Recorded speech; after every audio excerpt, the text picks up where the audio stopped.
করে বসিয়ে ফারিস্তা প্রথম জিজ্ঞাসা করবেন মান রব্বুকা, তোমার রবকে? একজন বলবে কাম থেকে সরে যাও, বলবে তুমি কে? বলবে আমাকে কি তুমি চেনো না? বলবে না চিনি না। বলবে আমার পরিচয়টা শোনো, শীতের সময় কষ্ট করে বলছি যখন বলতে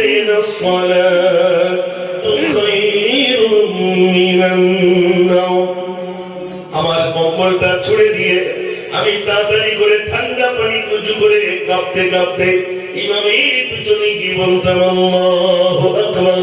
আমি অন্য কেউ নয়, আমি অন্য কেউ নয়, আমি গোলাম তার বন্ধু নামাজ। একটু জোরে বলুন না সুবহানাল্লাহ, জোরে বলুন না সুবহানাল্লাহ। তাহলে আমার প্রথম বন্ধু কি হবে ভাই? এখন সেই বন্ধু হারিয়ে ফেলেছি না আছে? বন্ধু আছে ইনশাআল্লাহ।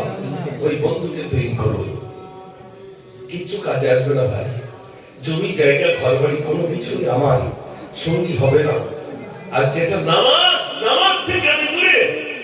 আহা ও সোনার ভাইরা, হযরত কুতুবউদ্দিন বখতিয়ারী রাহমাতুল্লাহির কথা বলছিলাম। তিনি বলছেন যার জীবনে তাহাজ্জুদের নামাজ কাজা হয় নাই, যার জীবনে তাকবীরুল্লাহ ছড়ি নাই, যার জীবনে আসরের ফরজ নামাজের পূর্বে চার রাকাত সুন্নত নামাজ যে জীবনে ছাড়ে নাই, যে জীবনে কোনো বেগানা নারীর দিকে চোখ মেলে তাকাই নাই, এমন মানুষ যেন আমার ইসলামের ইমাম হয়ে যায়।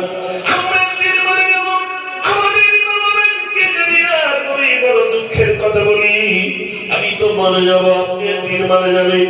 ওই জানাজা নামাজি যখন হাজারো জনতার জায়গায় হয়ে যায়, তখন সন্তানের পক্ষ থেকে বলা হয় আমার আব্বা যদি কোন রকম আপনাদেরকে ব্যথা দিয়ে থাকে, কথা নাই চলনে বলেনি, এবং যদি আপনারা টাকা পয়সা পান আমাকে বলবেন, আমি দিয়ে দেব। কিন্তু আমার আব্বা যদি কোনো অন্যায় করে থাকে আল্লাহ ওকে ক্ষমা করে দেন। আমরা বলি ক্ষমা করে দিলাম, আল্লাহ পাক বলেন বান্দা আমার বান্দা ত্রুটি তুমি ক্ষমা করেছো, আমি আল্লাহ তোমার জিন্দেগি ত্রুটিগুলো আমি রব্বুল আলামিন ক্ষমা করে দিলাম।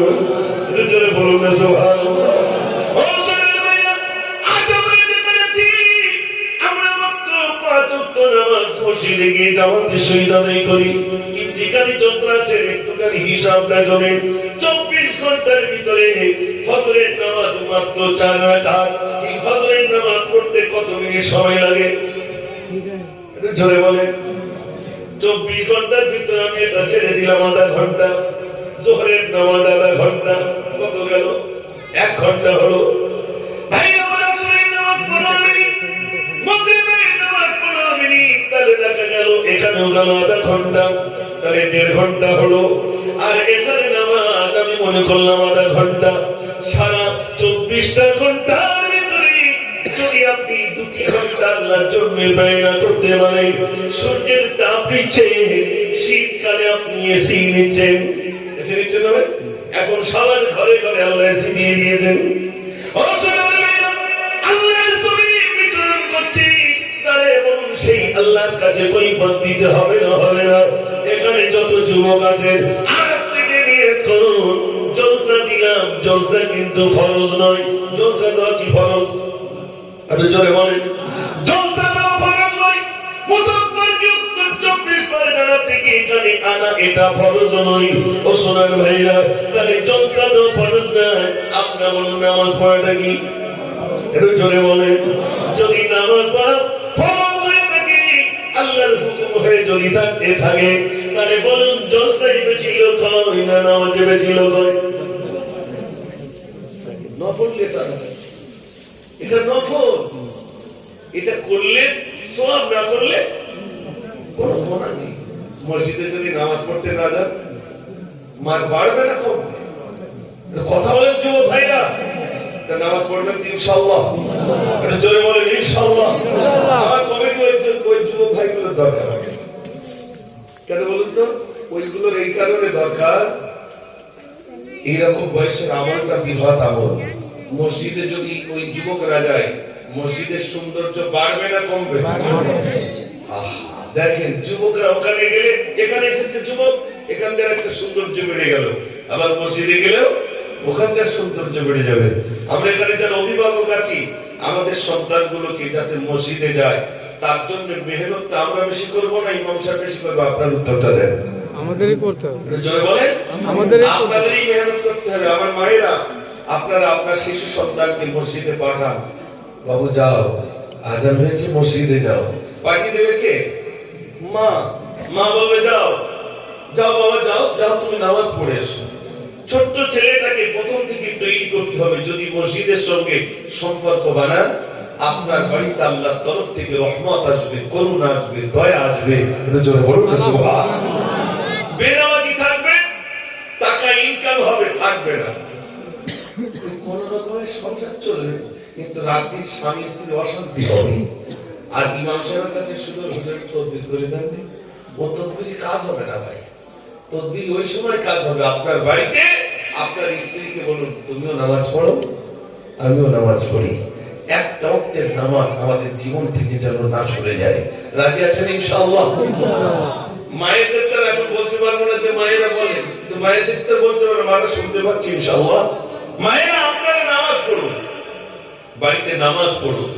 আল্লাহ রাসূল বলেছেন তোমাদের ঘরটাকে তোমরা মসজিদ বানাও।